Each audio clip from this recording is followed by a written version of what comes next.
Friends, praise the Lord. कैसे हैं आप लोग? मैं pastor Emmanuel Massey Zion present worship ministries की तरफ से आप सभी का प्रभु यीशु के नाम में स्वागत करता हूं। आइए आराधना को शुरू करें एक प्रार्थना के साथ। प्यारे प्रभु जी, हम आपका धन्यवाद देते तमाम आशीषों के लिए। प्रार्थना करते प्रभु आज की इस आराधना पे आपका अनुग्रह हो और आशीष हो। इस आराधना के द्वारा, गीत के द्वारा, वचन के द्वारा आपके नाम को इज्जत और जलाल मिले प्रभु, जिसके आप योग्य हैं।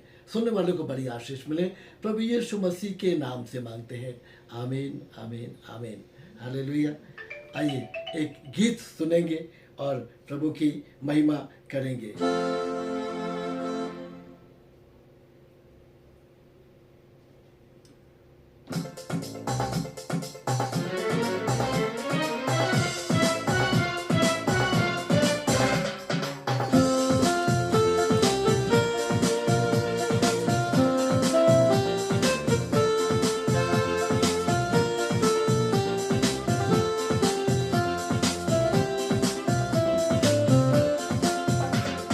मन का दीप जला, मन का दीप जला, पापों में सोया है, जाग जरा मरने वाले।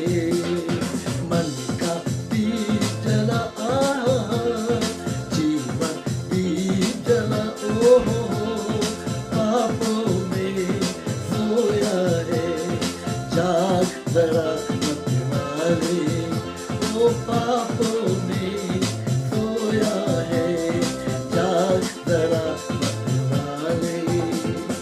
ये दुनिया है ख्वाब सुनहरा, इसमें जो फंस जाए।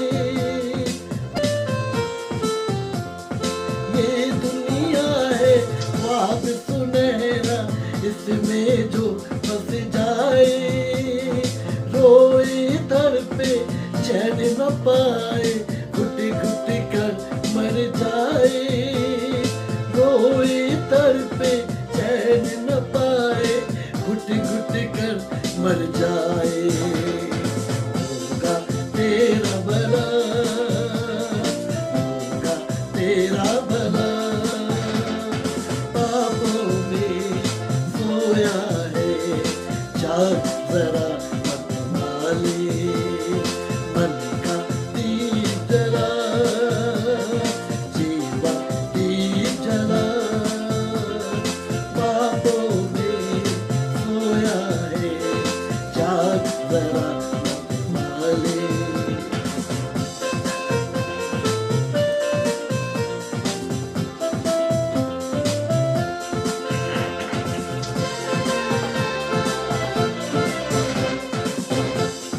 यीशु को तू अपने जीवन में अपना मीत बना ले। यीशु को तू अपने जीवन में अपना मीत बना ले। छोड़ दे अब ये दुनिया सुनहरी, दुनिया से मन फिरा ले। छोड़ दे अब ये दुनिया सुनहरी, दुनिया से मन फेरा ले।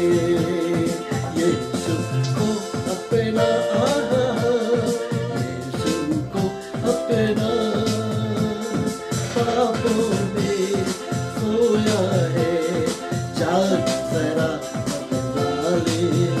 ओ पापों में सोया है, जाग जरा मरने वाले। मन का दीप जला, जीवन दीप जला, ओहो पापों में सोया है, जाग जरा मरने वाले। पापों में सोया है, जाग जरा मरने वाले।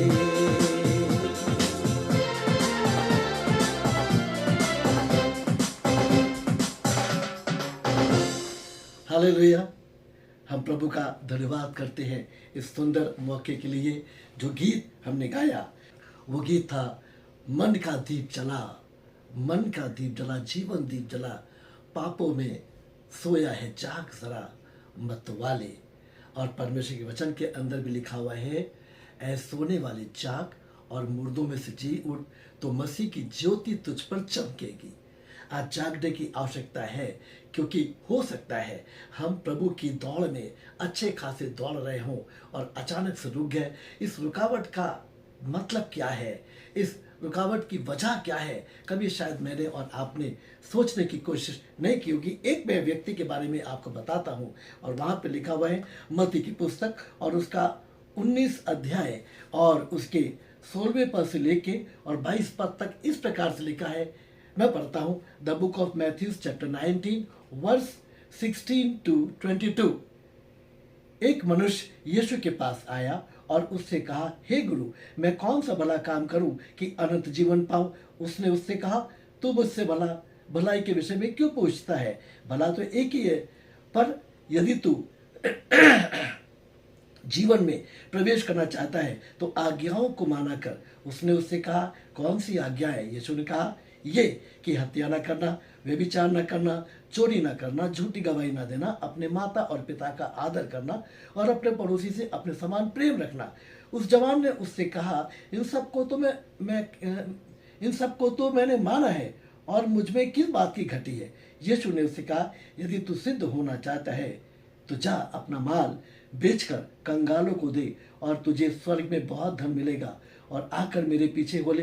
परंतु वो जवान ये बात सुनकर उदास होकर चला गया, क्योंकि वो बहुत धनी था। यहाँ पर प्रभु के बच्चों हम एक बात को देखते हैं, और वो ये व्यक्ति प्रभु यीशु के पास आया।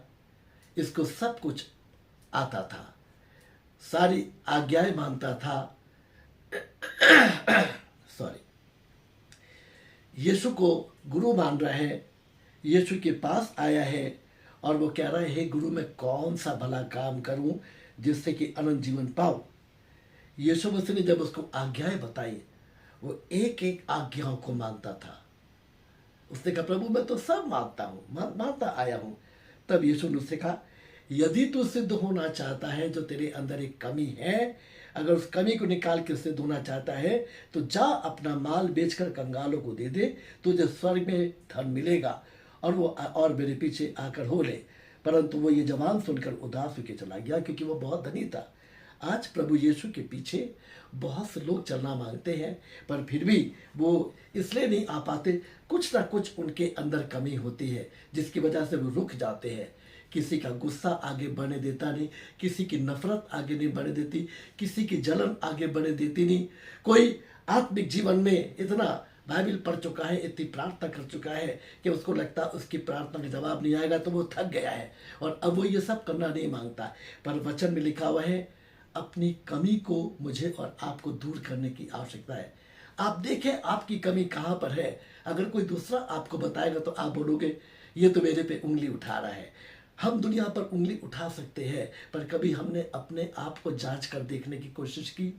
ये बाइबल जो हमें बताती है, ये उस प्रकार का आईना है जिस आईने में हम रोज सुबह अपनी शक्ल देखते हैं और हमें मालूम पड़ता है कि हमारे चेहरे पे क्या कमी रह गई। हमने बाल बनाए नहीं बनाए, हमने अच्छे से मुंह धोया नहीं धोया है, हमने शर्ट के कॉलर ठीक से लगाए नहीं लगाए, वो कमी मालूम पड़ जाती है। बाइबल भी जब आप पढ़ेंगे ना, तो बाइबल के अंदर आपको अपनी जब तस्वीर नज़र आएगी, तो वो कमी नज़र आएगी जो आपको प्रभु यीशु के रास्ते में आगे बढ़ने से रोकती है। और आज आवश्यकता इस बात की है, जिस प्रकार से ये अमीर व्यक्ति, अमीर जवान सब कुछ मानता था, सब कुछ करता था, धार्मिक इंसान था, पर उसके बावजूद भी ये यीशु के पीछे नहीं चल सका। इसको वहाँ से हटना पड़ा, सिद्ध नहीं हो पाया। सिद्धता की ओर बढ़ने के लिए मुझे और आपको अपने जीवन में अपने आप को जांचने की आवश्यकता है। और अगर आप पढ़ेंगे तो मैं आपको पढ़ाता हूँ, लिखा हुआ है प्रकाशित वाक्य के, अगर हम दूसरे पद में आ जाए तो दूसरे पद में ढेर सी कलीसियाएं हैं और उन कलीसियाओं को प्रभु यीशु मसीह संदेश दे रहे हैं। और वहाँ पर जो वचन है तो आपको मैं दिखाऊं, इफसुस की कलीसिया, दूसरा स्मुर्ना, तीसरा पिरगमन, चौथा थुआतीरा, पांचवा सरदीस की कलीसिया, छठा फिलाडेल्फिया की कलीसिया और सातवां लौदीकिया की कलीसिया। इन कलीसियाओं के अंदर अगर आप भेजे हुए वचन को देखें तो आपको मालूम पड़ेगा कि सब जगह कुछ ना कुछ कलीसियाओं में कमी आ गई है और परमेश्वर उस कमी को दूर करना मांगता है। एक कमी को केवल मैं पढ़ूंगा और वो आपको मिलेगा इसी प्रकाशित वाक्य के 2 अध्याय के 5 पद को मैं पढ़ूंगा, बल्कि मैं इसको 2 पद से पढ़ता हूं। और ये इफिसुस की कलीसिया है, जहां पे यूं लिखा हुआ है, मैं तेरे कामों को और तेरे परिश्रम और तेरे धीरज को जानता हूं, और यह भी कि तू बुरे लोगों को देख नहीं सकता, और जो अपने आप को प्रेरित कहते हैं और है नहीं, उन्हें तू परख कर झूठा पाया। तू धीरज धरता है और मेरे नाम के लिए दुख उठाते उठाते थका नहीं। बहुत ईमानदार, बहुत विश्वासी और बहुत अच्छा प्रभु का दास है। पर मुझे तेरे विरुद्ध यह कहना है कि तूने अपना पहला सा प्रेम छोड़ दिया है। इसलिए 5वां पद, इसलिए स्मरण कर कि तू कहाँ से गिरा है और मन फिरा और पहले जैसे काम कर। प्रभु के बच्चों, आज आवश्यकता इस बात की है, हमें ये देखना है हम कहाँ से गिरे हैं। भाई एंथनी राज का एक गीत मुझे याद आ रहा है और वो इस प्रकार से, याद कर तू कहाँ से गिरा, लौटया और मन को फिरा, याद कर तू कहाँ से गिरा। याद करे कौन सी चीज़ है जो आपको स्वर्ग के राज्य में आगे बढ़ने से रोक रही है, कौन सी चीज़ है जो आपको प्रभु के कार्य को करने से रोक रही है, कौन सी चीज़ है जो आपके और परमेश्वर के प्रेम के बीच में रुकावट आ रही है और आप आत्मिक उन्नति नहीं कर पा रहे हैं। आज अपने आप को जांचे और अपने आप को परखे। बाइबल जो ये एक आईना है, इसमें अपने आप को देखें, आपकी शक्ल इसमें नज़र आएगी, आपकी कमियां इसमें नज़र आएगी और आप देखने पाएंगे आप कहाँ से गिरे। याद कर तू कहाँ से गिरा, याद कर। मुझे तेरे विरुद्ध एक बात कहना है कि तूने पहला सा प्रेम मुझसे छोड़ दिया है। प्रभु के बच्चों, आप जब प्रभु के पास में आए, जैसा पहली प्रार्थना करते थे क्या अभी करते हैं? जैसा प्रभु के सामने अपना टाइम स्पेंड करते थे क्या आज करते हैं? थोड़ा करते या कम करते या करते ही नहीं? पहले आप इतना वचन पढ़ते थे क्या आज आप पढ़ते हैं? पहले आपको चर्च जाने में बहुत मज़ा आता था, सुबह सुबह जल्दी सबसे पहले पहुंच जाते थे फिर पर क्या आज आपका जोश ठंडा हो गया है? आप घर पे ही बैठे रहते हैं, सोते रहते हैं और कामों के लिए आपके पास टाइम होता है, पर प्रभु के वचन को सुनने के लिए और उसके भवन में जाने के लिए आपके पास समय नहीं होता। याद कर तू कहाँ से गिरा, लौट आ और मन को फिरा। तू धीरज धरता है, तू बुराइयां लोगों की देख नहीं सकता, तू धार्मिक है, लेकिन तूने पहला सा प्रेम उसे छोड़ दिया है। प्रभु के बच्चों, अगर वो प्रेम आपका कम पड़ गया है, क्या आप अपना प्रेम दोस्तों को दे रहे हैं? क्या आप अपना प्रेम अपने कामों को दे रहे हैं? क्या आप अपना प्रेम अपने बिजनेस को दे रहे हैं? या आप अपना प्रेम अपने घर के सब लोगों को दे रहे हैं और प्रभु को किनारे बैठा दिया है? अगर ऐसा प्रेम आप कर रहे हैं तो प्रभु को शिकायत है और वो चाहता है आपने जो पहले से मोहब्बत छोड़ दी है आप वापस उससे प्रेम करने पाए, क्योंकि वो आपसे बहुत प्रेम करता है। जितनी रुकावटें बाधाएं आ रही है, बिजनेस में रुकावट, नौकरी में रुकावट, सैलरी इंक्रीज होने में रुकावट, सैलरी मिलने में रुकावट, दोस्तों से अच्छे संबंध नहीं हो पा रहे, लोगों से संबंध बिगड़ रहे हैं, लोग से हमारी बिगाड़ हो जाती है, चर्च में हमारी किसी से नहीं पटरी खाती, घर में आपस में हर बार थोड़ी थोड़ी देर में किसी न किसी से मूड ऑफ हो जाता है। शायद हम प्रभु के साथ सही तौर से चल नहीं पा रहे हैं। आज आवश्यकता इस बात की है, परमेश्वर से प्रेम करने के लिए आप पश्चाताप करें उस बात के लिए। एक कमी की वजह से वो व्यक्ति यीशु के पीछे से चलना छोड़ करके आगे चला गया, वो अनंत जीवन का वारिस नहीं हो सका। पर अगर आप अनंत जीवन के वारिस होना चाहते हैं तो वचन में लिखा हुआ है, यदि तुम अपने आप को जांचते तो अपराधी नहीं ठहरते। अपने आप को जांचे, अपने आप को परखे। प्रभु, हमने तेरे साथ पहला सा प्रेम कैसे छोड़ दिया है, पहले से मोहब्बत कैसे छोड़ दी है। अकेले में बैठे वचन को पढ़ें, प्रार्थना करें और परमेश्वर आपकी अगुवाई करेगा। और जो कमी आपको नजर आती है आप उसको किनारे कर दीजिए, परमेश्वर से प्रेम करिए और कहने पाए आप इस तरह से, सबसे उत्तम बात मेरे जीवन की मैं तुझसे प्यार करूं, सबसे उत्तम बात मेरे जीवन की मैं तुझसे प्यार करूं, मैं तुझसे प्यार करूंगा, मैं तुझसे प्यार करूंगा। सबसे उत्तम बात मेरे जीवन की मैं तुझसे प्यार करूं। परमेश्वर की शिकायत को दूर कर दीजिए कि तूने पहला सा प्रेम मुझसे छोड़ दिया है। पर ऐसी दुल्हन बन जाइए, ऐसी कलीसिया बन जाइए, ऐसा उसका प्रेमी बन जाइए जो पहले से भी ज़्यादा उससे प्यार करने वाला हो। जब आप उससे प्यार करेंगे वो आपके और करीब आएगा, आपकी रुकी हुई ब्लेसिंग वापस आने लगेंगी। आपको जहाँ जहाँ आपकी उन्नति नहीं हो रही है वो उन्नति होने लग जाएगी। जहाँ जहाँ पे आप हार रहे हैं वहाँ से आपको विजय प्राप्त होनी शुरू हो जाएगी। पर आप याद करें, अपना समय बर्बाद करें और सब चीज़ों में प्रभु को प्रेम करना छोड़ दिया है, प्रभु को किनारे छोड़ दिया है। यदि अपने आप को जांचते तो अपराधी नहीं ठहरते। आज प्रभु यीशु कह रहे तुझ में एक बात की कमी है, तू बहुत धनी है, अपना माल बेच के कंगालों को दे दे। ये कमी उसको बताई।